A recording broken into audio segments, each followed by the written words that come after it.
एक ऐसा पल आता है जिसके बारे में दुनिया बहुत कम बात करती है। न कोई शोर होता है, न कोई लड़ाई, न कोई बदला। बाहर से सब कुछ सामान्य दिखता है, लेकिन अंदर कुछ बहुत बड़ा बदल चुका होता है। यही वह पल होता है जब एक संवेदनशील इंसान टूटना बंद कर देता है और बदलना शुरू कर देता है। तुमने शायद कभी महसूस किया होगा कि कुछ लोग बार बार दूसरों को समझते उनकी समस्याएं सुनते सुनते उन्हें बचाते बचाते खुद थक जाते हैं। वे हमेशा दूसरों की भावनाओं को संभालते हैं, लेकिन उनकी अपनी भावनाओं को कोई नहीं संभालता। धीरे धीरे उन्हें लगता है कि शायद उनकी संवेदनशीलता ही उनकी कमजोरी है, लेकिन सच इसके बिल्कुल उल्टा है। मनोवैज्ञानिक कार्ल यूंग का मानना था कि संवेदनशील लोग कमजोर नहीं होते, वे दुनिया को दूसरों से ज्यादा गहराई से महसूस करते हैं। फर्क सिर्फ इतना होता है कि जीवन के एक चरण तक वे अपनी ऊर्जा दूसरों को देते रहते हैं और फिर एक दिन उन्हें एहसास होता है कि वे खुद को भूल चुके हैं। यही वह क्षण होता है जब अंदर एक शांत क्रांति शुरू होती है। यह बदलाव गुस्से से नहीं आता, यह बदले की भावना से भी नहीं आता, यह आता है समझ से, उस समझ से कि अब खुद को खोकर किसी को बचाना जरूरी नहीं है। बहुत समय तक संवेदनशील लोग यह सोचते रहते हैं कि अगर वे और ज़्यादा समझदारी दिखाएंगे, और ज़्यादा प्यार देंगे, और ज़्यादा सहन करेंगे तो सामने वाला बदल जाएगा। लेकिन एक समय ऐसा आता है जब उन्हें दिखने लगता है कि समस्या उनकी कोशिशों में नहीं है, समस्या उस जगह है जहां उनकी कोशिशों की कोई कदर ही नहीं होती। यही समझ उनके अंदर एक नई शक्ति पैदा करती है। जब यह परिवर्तन शुरू होता है तो बाहर से कुछ खास नहीं बदलता। वही लोग होते हैं, वही परिस्थितियां होती हैं, वही बातचीत होती है, लेकिन अंदर एक चीज बदल जाती है, प्रतिक्रिया। पहले जहां हर बात दिल को चोट पहुंचाती थी, अब वही बात सिर्फ एक सूचना बन जाती है। पहले जहां हर विवाद में खुद को साबित करने की जरूरत महसूस होती थी, अब चुप रहना ज्यादा शक्तिशाली लगता है। युंग कहते थे कि असली शक्ति वह नहीं है जो दूसरों को नियंत्रित करे, बल्कि वह है जो खुद को नियंत्रित कर सके। जब संवेदनशील इंसान यह सीख जाता है कि हर बात पर प्रतिक्रिया देना जरूरी नहीं है, हर रिश्ते को बचाना जरूरी नहीं है, और हर व्यक्ति को खुश करना उसकी जिम्मेदारी नहीं है, तभी उसके अंदर असली स्वतंत्रता शुरू होती है। अक्सर लोग सोचते हैं कि मजबूत बनने का मतलब कठोर बन जाना है, लेकिन यह सच नहीं है। असली मजबूती तब आती है जब इंसान अंदर से शांत हो जाता है, जब उसे पता होता है कि कौन सी बात महत्वपूर्ण है और कौन सी नहीं, जब उसे यह समझ आ जाता है कि हर लड़ाई लड़ने के लिए नहीं होती और हर संबंध बनाए रखने के लिए नहीं होता। संवेदनशील व्यक्ति के जीवन में यह परिवर्तन धीरे धीरे आता है। पहले वह हर किसी को समझाने की कोशिश करता है, फिर वह सिर्फ उन लोगों को समझाने की कोशिश करता है जो समझना चाहते हैं, और अंत में वह समझ जाता है कि कुछ लोगों को समझाना ही बेकार है, क्योंकि वे समझना ही नहीं चाहते। उसी क्षण उसकी ऊर्जा बचने लगती है, उसका आत्मविश्वास वापस आने लगता है और उसका व्यक्तित्व मजबूत होने लगता है। सबसे दिलचस्प बात यह है कि इस बदलाव के बाद संवेदनशील व्यक्ति कम भावुक नहीं होता। वह पहले जितना ही महसूस करता है, लेकिन अब वह यह चुन सकता है कि किसके लिए महसूस करना है और किसके लिए नहीं। पहले उसकी सहानुभूति बिखरी हुई थी, अब वह नियंत्रित हो जाती है। पहले वह हर किसी के दर्द को अपना दर्द बना लेता था, अब वह दूसरों का दर्द समझता है लेकिन उसमें डूबता नहीं है। यही वह मोड़ है जहां से जीवन सच में बदलना शुरू होता है, क्योंकि जैसे ही इंसान अपनी भावनात्मक सीमाएं बनाना सीख जाता है, वैसे ही लोग भी उसके साथ अलग तरीके से व्यवहार करना शुरू कर देते हैं। जो लोग पहले उसे हल्के में लेते थे, अब उसे गंभीरता से लेने लगते हैं। जो लोग पहले उसे इस्तेमाल करते थे, अब उसके पास उतनी आसानी से नहीं आ पाते। यह बदलाव अचानक नहीं दिखता, लेकिन इसका असर बहुत गहरा होता है। संवेदनशील इंसान अब किसी से भागता नहीं, किसी से लड़ता भी नहीं। वह बस अपनी जगह पर खड़ा हो जाता है, शांत, स्पष्ट और मजबूत। और यही स्थिरता सबसे बड़ी शक्ति होती है, क्योंकि जो इंसान खुद के अंदर स्थिर हो जाता है, उसे कोई भी बाहर से अस्थिर नहीं कर सकता। यह कहानी किसी एक व्यक्ति की नहीं है, यह उन सभी लोगों की कहानी है जो हमेशा दूसरों के लिए खड़े रहे, लेकिन एक दिन खुद के लिए खड़े होना सीख गए। यही वह दिन होता है जब संवेदनशीलता कमजोरी नहीं रहती, बल्कि शक्ति बन जाती है। पहले चरण में संवेदनशील व्यक्ति सिर्फ महसूस करता है, लेकिन दूसरे चरण में वह देखना शुरू करता है। यही वह समय होता है जब उसकी आंखें खुलती हैं और उसे पहली बार अपने जीवन के पैटर्न दिखाई देने लगते हैं। उसे समझ आने लगता है कि वह हमेशा वही परिस्थितियां क्यों झेलता रहा, वही तरह के लोग उसकी जिंदगी में बार बार क्यों आते रहे और वह हर बार खुद को ही क्यों खो देता था। यह समझ आसान नहीं होती। यह समझ राहत भी देती है और दर्द भी। जब किसी को पहली बार यह एहसास होता है कि उसने वर्षों तक दूसरों को खुश रखने के लिए खुद को पीछे रखा, तो उसके अंदर कई भावनाएं एक साथ उठती हैं। गुस्सा, पछतावा, अपराध बोध और साथ ही एक अजीब सी स्पष्टता। उसे लगता है कि काश यह बात पहले समझ में आ जाती, काश उसने पहले ही अपनी सीमाएं बना ली होती। लेकिन यही वह समय होता है जब असली परिवर्तन शुरू होता है। इस चरण में सबसे कठिन बात यह होती है कि व्यक्ति दो दुनियाओं के बीच फंस जाता है। एक तरफ उसकी पुरानी आदतें होती हैं, सबको खुश करना, हर समस्या में खुद को जिम्मेदार समझना, हर रिश्ते को बचाने की कोशिश करना। दूसरी तरफ उसकी नई समझ होती है, यह एहसास कि हर रिश्ता बचाना जरूरी नहीं है और हर व्यक्ति को खुश करना उसकी जिम्मेदारी नहीं है। यही संघर्ष उसे भीतर से हिलाता है। अक्सर इस समय आसपास के लोग भी बदलाव को महसूस करने लगते हैं। जो लोग पहले उसकी दयालुता का फायदा उठाते थे, वे उसके बदलते व्यवहार से असहज हो जाते हैं। वे उसे फिर से उसी पुराने रूप में वापस लाने की कोशिश करते हैं, कभी भावनात्मक दबाव डालकर, कभी अपराध बोध जगाकर, कभी यह कहकर कि तुम पहले जैसे नहीं रहे। लेकिन सच यह है कि वह पहले जैसा रह भी नहीं सकता, क्योंकि एक बार जब व्यक्ति सच देख लेता है तो वह फिर से अंधा नहीं बन सकता। इस चरण को कई लोग सबसे कठिन मानते हैं, क्योंकि यहाँ व्यक्ति को अपनी ही भावनाओं का सामना करना पड़ता है। उसे यह स्वीकार करना पड़ता है कि उसने कई बार खुद को अनदेखा किया, कई बार अपनी ज़रूरतों को दबाया और कई बार ऐसे रिश्तों में बना रहा जहां उसे सम्मान नहीं मिला। यह स्वीकार करना आसान नहीं होता, लेकिन यही स्वीकारोक्ति आगे बढ़ने का रास्ता खोलती है। धीरे धीरे वह सीखता है कि सीमाएं बनाना स्वार्थ नहीं है, बल्कि आत्म सम्मान है। न कहना असभ्यता नहीं है, बल्कि स्पष्टता है। हर किसी को समझाना जरूरी नहीं है, हर विवाद का जवाब देना जरूरी नहीं है। जब यह समझ मजबूत होने लगती है तो उसका व्यवहार बदलने लगता है। वह पहले जितना बोलता था उतना नहीं बोलता, पहले जितना समझाने की कोशिश करता था उतनी नहीं करता, पहले जितना खुद को साबित करना चाहता था उतनी ज़रूरत महसूस नहीं करता। इस बदलाव को कई लोग गलत समझ लेते हैं।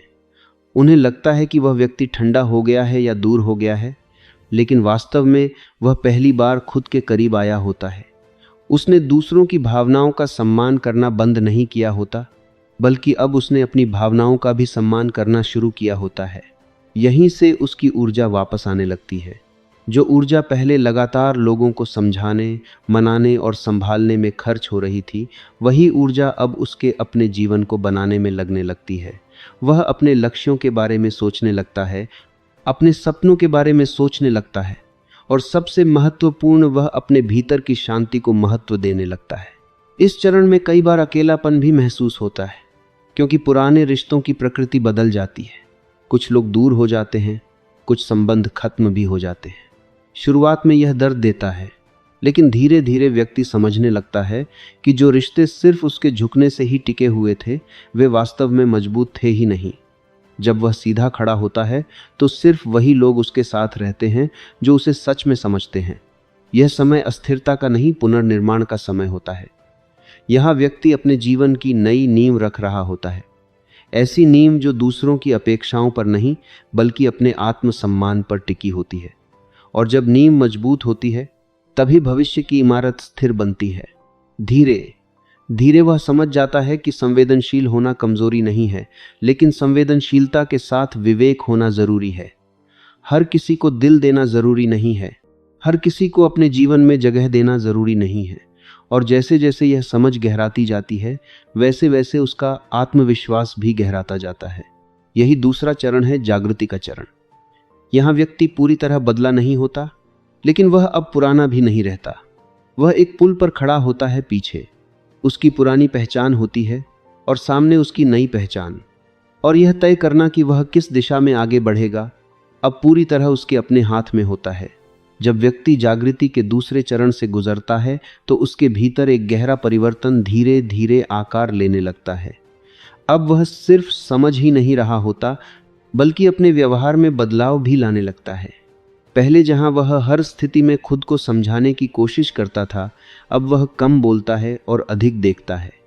पहले जहां वह हर रिश्ते को बचाने के लिए खुद को बदल देता था, अब वह रिश्तों को उनके वास्तविक स्वरूप में स्वीकार करना सीखता है। इस चरण की सबसे बड़ी विशेषता है सीमाओं का निर्माण। सीमाएं अचानक नहीं बनती, वे अनुभवों से जन्म लेती हैं। हर वह क्षण जब व्यक्ति ने खुद को अनदेखा किया, हर वह स्थिति जहां उसने अपने मन की आवाज को दबाया, वही अनुभव मिलकर उसे यह सिखाते हैं कि अब उसे अपने जीवन की रक्षा स्वयं करनी होगी। जब सीमाएं बननी शुरू होती हैं तो कई लोग असहज हो जाते हैं। जो लोग पहले बिना अनुमति उसके समय, भावनाओं और ऊर्जा का उपयोग करते थे, उन्हें यह बदलाव स्वीकार करना कठिन लगता है। वे उसे दोषी महसूस कराने की कोशिश करते हैं, कहते हैं कि वह बदल गया है, पहले जैसा नहीं रहा। लेकिन वास्तव में वह पहली बार अपने वास्तविक स्वरूप में आ रहा होता है। सीमाएं बनाना दीवार खड़ी करना नहीं है, यह दरवाजे पर पहरा बैठाना है। इसका अर्थ यह नहीं कि व्यक्ति लोगों से दूर हो रहा है, बल्कि यह कि अब वह तय कर रहा है कि किसे अपने जीवन में कितना स्थान देना है। यही निर्णय लेने की क्षमता धीरे धीरे उसकी आंतरिक शक्ति को मजबूत करती है। इस समय एक और महत्वपूर्ण परिवर्तन होता है। प्रतिक्रिया कम हो जाती है। पहले वह हर आलोचना का उत्तर देना चाहता था, हर गलतफहमी को तुरंत साफ करना चाहता था। लेकिन अब उसे समझ आने लगता है कि हर बात का जवाब देना जरूरी नहीं होता। कुछ स्थितियां ऐसी होती हैं जहां मौन ही सबसे स्पष्ट उत्तर होता है। जब व्यक्ति प्रतिक्रिया देना बंद कर देता है, तब वह अपने भीतर स्थिरता महसूस करने लगता है। यही स्थिरता उसकी सबसे बड़ी ताकत बनती है। जो लोग पहले उसकी भावनात्मक प्रतिक्रियाओं पर निर्भर रहते थे, वे अब उसके शांत व्यवहार से असहज हो जाते हैं, क्योंकि जहां पहले भावनात्मक हलचल होती थी, अब वहां संतुलन होता है। और संतुलन को नियंत्रित करना किसी के लिए संभव नहीं होता। धीरे धीरे व्यक्ति यह भी समझने लगता है कि उसे हर किसी को समझाने की आवश्यकता नहीं है। जो लोग उसे समझना चाहते हैं, वे बिना अधिक शब्दों के भी समझ जाएंगे, और जो समझना ही नहीं चाहते, उन्हें 1000 शब्द भी नहीं समझा पाएंगे। यह समझ उसे अनावश्यक बहसों और संघर्षों से दूर कर देती है। इस चरण में व्यक्ति का आत्मविश्वास बाहर से नहीं, भीतर से जन्म लेने लगता है। अब उसे यह साबित करने की आवश्यकता महसूस नहीं होती कि वह सही है या योग्य है। उसे अपने निर्णयों पर भरोसा होने लगता है। यही भरोसा उसके व्यक्तित्व को शांत लेकिन मजबूत बना देता है। समय के साथ साथ उसकी प्राथमिकताएं भी बदलने लगती हैं। पहले वह दूसरों की अपेक्षाओं को पूरा करने में व्यस्त रहता था, अब वह अपने लक्ष्यों और अपने विकास पर ध्यान देने लगता है। उसकी ऊर्जा, जो पहले बिखरी रहती थी, अब एक दिशा में केंद्रित होने लगती है। यही केंद्रित ऊर्जा उसके जीवन में वास्तविक प्रगति लाती है। यह चरण बाहरी दुनिया के लिए बहुत नाटकीय नहीं दिखता, लेकिन भीतर से यह एक गहरी क्रांति होती है। व्यक्ति अब परिस्थितियों से नियंत्रित नहीं होता, बल्कि परिस्थितियों के बीच संतुलित रहना सीख जाता है। वह यह समझ लेता है कि जीवन में हर समस्या को समाप्त करना संभव नहीं है, लेकिन हर समस्या के बीच अपने मन की शांति बनाए रखना संभव है। और जब यह शांति स्थिर हो जाती है, तब व्यक्ति दूसरों की स्वीकृति पर निर्भर रहना बंद कर देता है। उसे यह एहसास हो जाता है कि उसकी कीमत इस बात से तय नहीं होती कि लोग उसके बारे में क्या सोचते हैं, बल्कि इस बात से तय होती है कि वह खुद अपने बारे में क्या सोचता है। यही वह समय है जब वास्तविक शक्ति जन्म लेती है, ऐसी शक्ति जो आवाज उठाकर नहीं, बल्कि शांत रहकर प्रकट होती है। ऐसी शक्ति जो दूसरों को हराकर नहीं, बल्कि खुद को समझकर मिलती है। और ऐसी शक्ति जो किसी से छीननी नहीं पड़ती, बल्कि आत्म स्वीकृति से स्वतः मिल जाती है। इस अवस्था में व्यक्ति अब पहले जैसा नहीं रहता। वह अधिक शांत, अधिक स्पष्ट और अधिक स्थिर हो जाता है। और यही स्थिरता धीरे धीरे उसे उस अवस्था की ओर ले जाती है जहां वह सिर्फ अपने जीवन को नहीं समझता, बल्कि उसे पूरी सजगता के साथ जीना भी शुरू कर देता है। जब सीमाएं स्पष्ट हो जाती हैं और मन धीरे धीरे स्थिर होने लगता है, तब जीवन में एक नया अनुभव जन्म लेता है, आंतरिक अधिकार का अनुभव। यह वह अवस्था है जहां व्यक्ति दूसरों की स्वीकृति पर नहीं, बल्कि अपने भीतर की स्पष्टता पर निर्णय लेना शुरू करता है।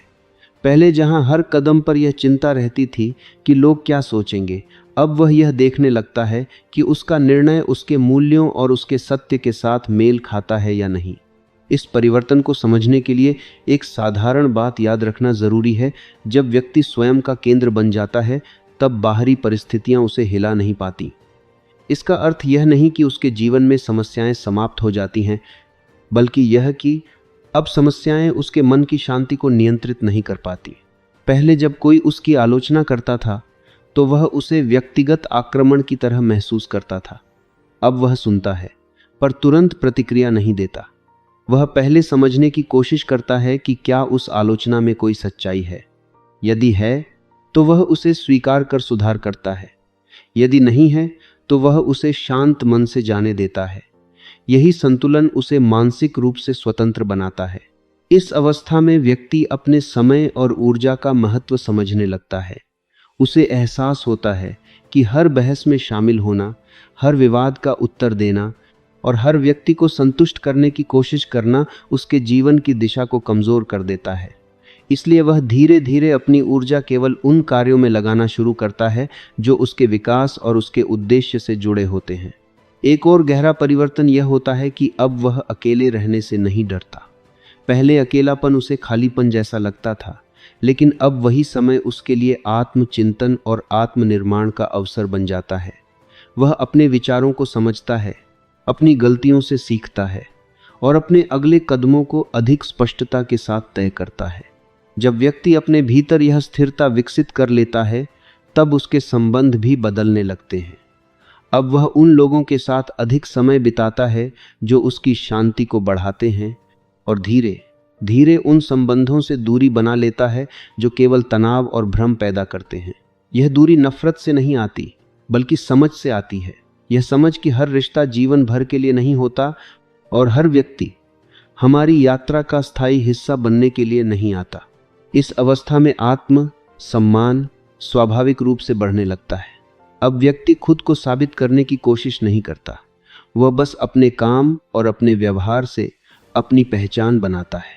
उसे यह विश्वास हो जाता है कि सही लोग उसे समझेंगे और जिन्हें समझना नहीं है उन्हें समझाने में अपनी ऊर्जा खर्च करना आवश्यक नहीं है। धीरे धीरे उसके निर्णय भी अधिक स्पष्ट और दृढ़ हो जाते हैं। पहले जहां वह संदेह में रहता था, अब वह अपने अनुभवों पर भरोसा करना सीख जाता है। यह भरोसा उसे जोखिम लेने की क्षमता देता है, नए अवसरों को स्वीकार करने की हिम्मत देता है और असफलता से डरने के बजाय उससे सीखने की आदत सिखाता है। इस अवस्था का सबसे महत्वपूर्ण पहलू यह है कि व्यक्ति अब अपने जीवन की जिम्मेदारी पूरी तरह स्वीकार कर लेता है। वह परिस्थितियों को दोष देना बंद कर देता है और यह समझ लेता है कि हर परिस्थिति में उसके पास एक विकल्प अवश्य होता है। वह कैसे प्रतिक्रिया देगा, वह किस दिशा में आगे बढ़ेगा और वह अपने अनुभवों से क्या सीखेगा। जब यह समझ गहराई से स्थापित हो जाती है, तब व्यक्ति का व्यक्तित्व शांत लेकिन प्रभावशाली बन जाता है। उसे ऊंची आवाज में अपनी उपस्थिति जताने की आवश्यकता नहीं होती, क्योंकि उसकी स्थिरता और स्पष्टता ही उसकी पहचान बन जाती है। लोग उसके व्यवहार में एक अलग प्रकार का संतुलन महसूस करते हैं, ऐसा संतुलन जो अनुभव, आत्म स्वीकृति और आंतरिक अनुशासन से पैदा होता है। समय के साथ साथ यही आंतरिक अधिकार उसके जीवन की दिशा तय करने लगता है। अब वह परिस्थितियों के अनुसार नहीं, बल्कि अपने उद्देश्य के अनुसार निर्णय लेता है। वह जानता है कि हर निर्णय तुरंत आसान नहीं होगा, लेकिन सही दिशा में लिया गया कठिन निर्णय भी अंततः जीवन को मजबूत बनाता है। यही वह अवस्था है जहां व्यक्ति वास्तव में स्वतंत्र महसूस करता है ना, इसलिए कि उसके जीवन में चुनौतियां नहीं हैं, बल्कि इसलिए कि अब वह चुनौतियों के सामने अपने मन की स्थिरता खोता नहीं। और जब यह स्थिरता स्थायी हो जाती है, तब जीवन केवल परिस्थितियों की प्रतिक्रिया नहीं रहता, बल्कि सजगता के साथ चुनी गई यात्रा बन जाता है। जब व्यक्ति अपने भीतर के अधिकार को पहचान लेता है और जीवन को स्पष्टता के साथ जीना शुरू कर देता है, तब उसके व्यक्तित्व में एक अंतिम परिवर्तन होता है, पूर्णता का अनुभव। यह पूर्णता किसी बाहरी उपलब्धि से नहीं आती, बल्कि उस क्षण से आती है जब व्यक्ति स्वयं को पूरी तरह स्वीकार कर लेता है। वह अपने अतीत की गलतियों से भागना बंद कर देता है, अपने अनुभवों को बोझ नहीं बल्कि सीख के रूप में देखने लगता है और अपने जीवन की दिशा को डर के बजाय समझ के आधार पर तय करता है। इस अवस्था में संवेदनशीलता कमजोरी नहीं रहती बल्कि गहरी समझ का स्रोत बन जाती है। पहले वही संवेदनशीलता उसे दूसरों की भावनाओं में उलझा देती थी, अब वही संवेदनशीलता उसे लोगों को स्पष्ट रूप से समझने की क्षमता देती है। वह लोगों के शब्दों से अधिक उनके व्यवहार को देखता है, वादों से अधिक उनके कर्मों को पहचानता है और दिखावे से अधिक सच्चाई को महत्व देता है। धीरे धीरे उसका जीवन सरल होने लगता है। वह हर किसी को प्रभावित करने की कोशिश नहीं करता, हर रिश्ते को बचाने की मजबूरी महसूस नहीं करता और हर परिस्थिति में खुद को सही साबित करने की आवश्यकता नहीं समझता। उसकी प्राथमिकताएं स्पष्ट हो जाती हैं, शांति, विकास और उद्देश्य। इस अवस्था में व्यक्ति की ऊर्जा भी बदल जाती है। वह अब अपनी शक्ति उन कार्यों में लगाता है जो उसे आगे बढ़ाते हैं और उन चीज़ों को छोड़ देता है जो केवल समय और मानसिक शांति को नष्ट करती हैं। वह समझ जाता है कि हर अवसर महत्वपूर्ण नहीं होता, हर चर्चा आवश्यक नहीं होती और हर व्यक्ति उसके जीवन की दिशा तय करने का अधिकार नहीं रखता। सबसे बड़ा परिवर्तन यह होता है कि अब वह प्रेम को त्याग के रूप में नहीं देखता। वह समझ जाता है कि सच्चा प्रेम स्वयं को मिटाकर नहीं बल्कि स्वयं को सम्मान देकर शुरू होता है। जब व्यक्ति स्वयं का सम्मान करता है तभी वह दूसरों का भी सच्चे अर्थों में सम्मान कर सकता है। इस अवस्था में व्यक्ति की उपस्थिति ही उसका संदेश बन जाती है। उसे अपने विचारों को बार बार समझाने की आवश्यकता नहीं पड़ती क्योंकि उसका व्यवहार ही उसकी सोच को स्पष्ट कर देता है। लोग उसके शब्दों से पहले उसकी स्थिरता को महसूस करते हैं, उसकी शांति को देखते हैं और उसके निर्णयों में आत्मविश्वास को पहचानते हैं। समय के साथ वह यह भी समझने लगता है कि जीवन में हर अनुभव का एक उद्देश्य होता है। कठिन अनुभव उसे कमज़ोर करने के लिए नहीं आते बल्कि उसे मजबूत बनाने के लिए आते हैं। हर असफलता उसे धैर्य सिखाती है, हर चुनौती उसे नए कौशल सिखाती है और हर संघर्ष उसे अपनी वास्तविक क्षमता का परिचय देता है। जब यह समझ पूरी तरह स्थापित हो जाती है तब व्यक्ति का दृष्टिकोण बदल जाता है। अब वह जीवन को एक प्रतियोगिता की तरह नहीं देखता जहां उसे हर किसी से आगे निकलना है, बल्कि एक यात्रा की तरह देखता है जहां उसे हर दिन स्वयं के बेहतर रूप में बदलना है। यही दृष्टिकोण उसे स्थायी संतुष्टि देता है क्योंकि अब उसकी तुलना किसी और से नहीं बल्कि अपने ही पुराने स्वरूप से होती है। इस अवस्था का सबसे महत्वपूर्ण परिणाम यह होता है कि व्यक्ति अपने जीवन की दिशा स्वयं तय करने लगता है। वह परिस्थितियों के दबाव में नहीं बल्कि अपने मूल्यों के आधार पर निर्णय लेता है। वह जानता है कि हर निर्णय तुरंत आसान नहीं होगा, लेकिन सही दिशा में लिया गया कठिन निर्णय भी भविष्य को मजबूत बनाता है। अंततः व्यक्ति यह महसूस करता है कि उसकी सबसे बड़ी शक्ति बाहर नहीं, भीतर है। जब मन स्थिर हो जाता है, जब आत्म स्वीकृति गहरी हो जाती है और जब उद्देश्य स्पष्ट हो जाता है, तब जीवन में वह आत्मविश्वास जन्म लेता है जो किसी भी परिस्थिति से बड़ा होता है।